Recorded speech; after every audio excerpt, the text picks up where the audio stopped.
जय हिंद दोस्तों। स्वागत है आप सभी का अपने YouTube channel steno with Owaisi में। चलिए दोस्तों, डिक्टेशन स्टार्ट करते हैं। 5 सेकंड बाद। स्पीड 80 शब्द प्रति मिनट। Ready, start. अध्यक्ष महोदय, सरकार चाहती है कि अन्न के मामले में देश आत्मनिर्भर बने। तो मेरा सुझाव है कि जिन जगहों पर काफ़ी संख्या में ट्रैक्टर से काम लिया जा रहा है, आपको कोई कारखाना खोलना चाहिए और सस्ती कीमत पर उनकी मरम्मत की व्यवस्था करनी चाहिए। पैराचेंज, आप बाहर से ट्रैक्टर मंगा रहे हैं।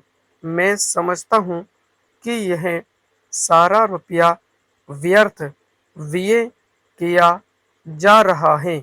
मेरा सुझाव है कि इस देश में ही ट्रैक्टर बनाया जाए। बाहर से खेती के सामान जो आ रहे हैं, कारखाने से होकर ही आ रहे हैं। इनको जहां भेजना हो वहां सीधा भेजा जा सकता है, किंतु हो यह रहा है कि पंजाब सरकार द्वारा इनको सारे देश में वितरित किया जाता है, क्योंकि इनको पहले पंजाब भेजा जाता है और फिर सारे देश में भेजा जाता है। इसलिए खर्चा ज़्यादा लगता है।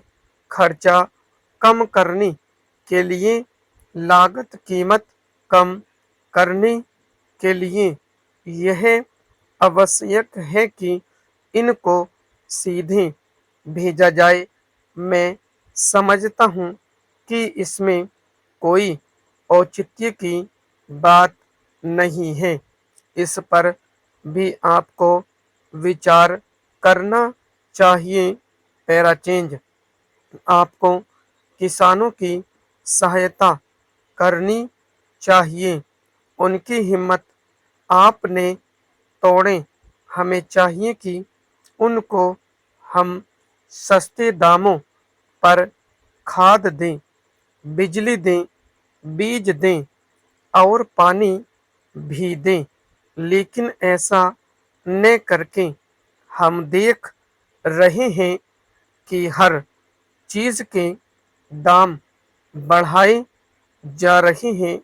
नलकूप पर आप कर लगा रहे हैं, उनको बिजली नहीं मिल रही है। इस ओर आपका ध्यान जाना चाहिए।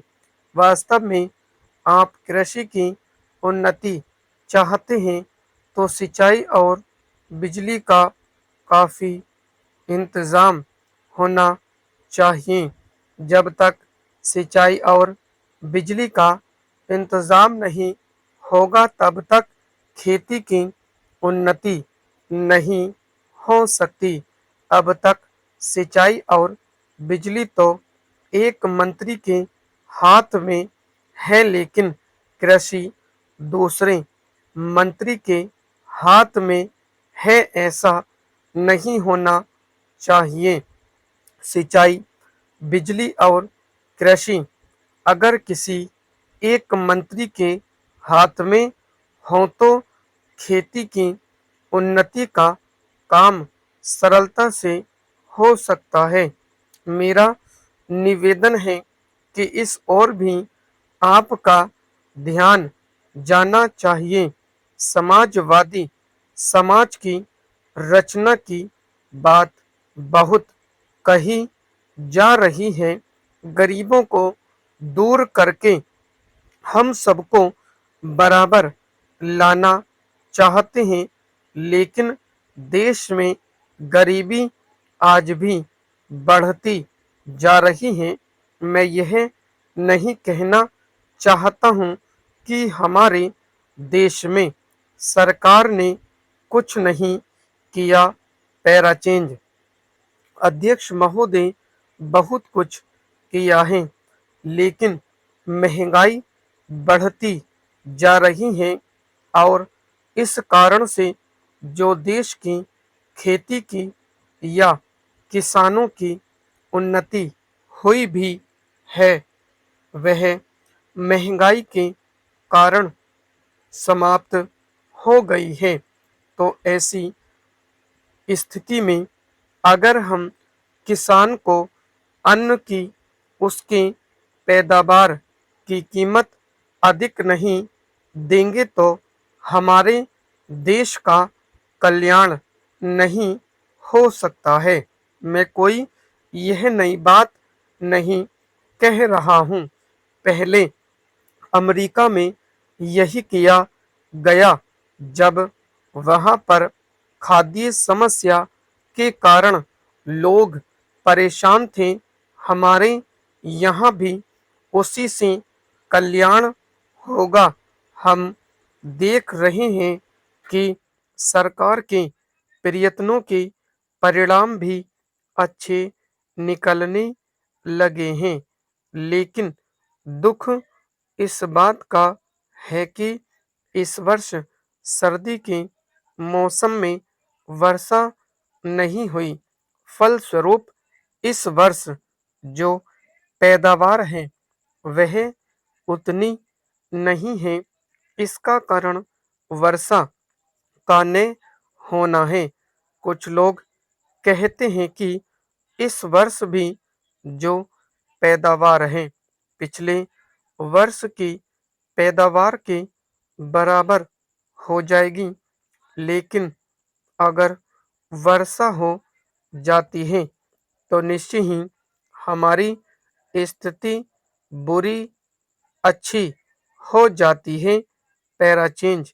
मैं देखता हूँ कि इस वर्ष गले की कोई कमी नहीं है, इसलिए मैं समझता हूँ कि गले को एक जगह से दूसरी जगह ले जाने में जो रोक लगाई गई है उसको हटा लेना चाहिए।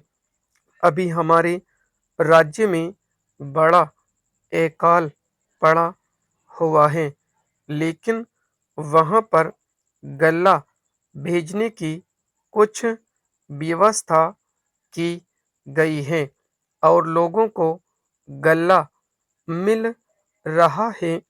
इसका परिणाम यह हो रहा है कि कोई भी आदमी भूखा नहीं मर रहा है।